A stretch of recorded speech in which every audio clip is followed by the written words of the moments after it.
America ने एक बार फिर अपनी मॉनेटरी पॉलिसी में बदलाव किया है। फेडरल रिजर्व ने लगातार दूसरी बार ब्याज दर में 0.25% यानी कि 25 बेसिस पॉइंट की कटौती की है, जिससे दरें अब 3.75% से 4.00% के बीच में आ चुकी हैं। लेकिन इस बार फर्क ये है कि फेड ने अगली दर कटौती यानी कि तीसरी कट को लेकर कोई भी वादा नहीं किया है। इसका मतलब है कि आगे का रास्ता पहले से कहीं ज्यादा अनसर्टेन हो चुका है। दरअसल अमेरिका में महंगाई अभी भी पूरी तरीके से काबू में नहीं आई है। वहीं बेरोजगार बाजार में भी ठहराव के संकेत दिख रहे हैं। फेड को डर है कि अगर दरें बहुत ही तेजी से घटाई गई तो इन्फ्लेशन एक बार फिर से सर उठा सकता है। इसलिए उसने फिलहाल बैलेंस शीट घटाने की प्रक्रिया रोकने और आगे की कटौती पर डेटा डिपेंडेंट रहने का रुख अपनाया है। यानी कि जो भी आंकड़े आगे नजर आएंगे उसी के हिसाब से आगे की रणनीति को तय किया जाएगा। अब इस पर सवाल यह है कि भारत के शेयर मार्केट पर इसका असर क्या होगा, क्योंकि अमेरिका की ब्याज दरें सिर्फ अमेरिकी अर्थव्यवस्था ही नहीं बल्कि पूरी दुनिया की कैपिटल फ्लो यानी कि पूंजी के प्रवाह को प्रभावित करता है।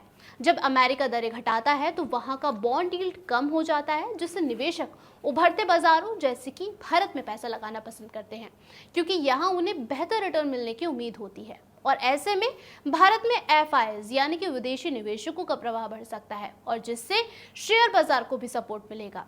लेकिन यहाँ पर देखने वाली बात यह है कि फेड ने तीसरी कट को लेकर कोई भी गारंटी नहीं दी है, जिससे जो मार्केट है वो फिलहाल वहां पर अनसर्टेनिटी बनी हुई है। अगर अमेरिकी डॉलर मजबूत होता है या निवेशकों को यहाँ लगता है कि दरें स्थिर रहेंगी तो वो पैसा सुरक्षित ठिकाने यानी कि अमेरिकी बॉन्ड्स में वापस डाल सकते हैं।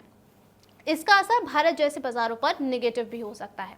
रुपया कमजोर पड़ सकता है और विदेशी निवेशक अपनी पूंजी निकाल भी सकते हैं। हाल ही में फेड के संकेत के बाद भारत के आईटी कंपनीज के शेयर में भी दबाव देखने को मिला है। इसी के अलावा अगर बात करें संभावनाओं की तो ये स्थिति भारत के लिए एक दो धारी तलवार की तरह है। एक तरफ जहां अगर दरें धीरे धीरे घटती रहीं तो बैंकिंग, इंफ्रास्ट्रक्चर और कंज्यूमर सेक्टर में लिक्विडिटी बढ़ेगी और निवेशकों को भी यहाँ पर बढ़ावा मिलेगा। दूसरी तरफ अगर फेड की टोन हॉकिश यानी कि सख्त बनी रही तो विदेशी निवेश पर भी इसका असर पड़ सकता है।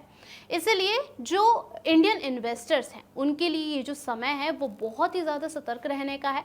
अमेरिकी आर्थिक नीतियों को नजरअंदाज करना इस वक्त बिल्कुल भी मुमकिन नहीं है, क्योंकि उनका जो सीधा असर है वो भारतीय शेयर मार्केट की चाल पर पड़ता है। फिलहाल सबसे अच्छा तरीका यही है कि जितने भी इन्वेस्टर्स हैं वो इस वक्त डाइवर्सिफिकेशन का रास्ता अपनाएं, अचानक होने वाले किसी भी ग्लोबल हलचलों से बचें और लॉन्ग टर्म के इन्वेस्टमेंट का नजरिया जरूर रखें। कुल मिलाकर अमेरिकी फेड की दूसरी दर कटौती भारत के लिए एक संकेत है।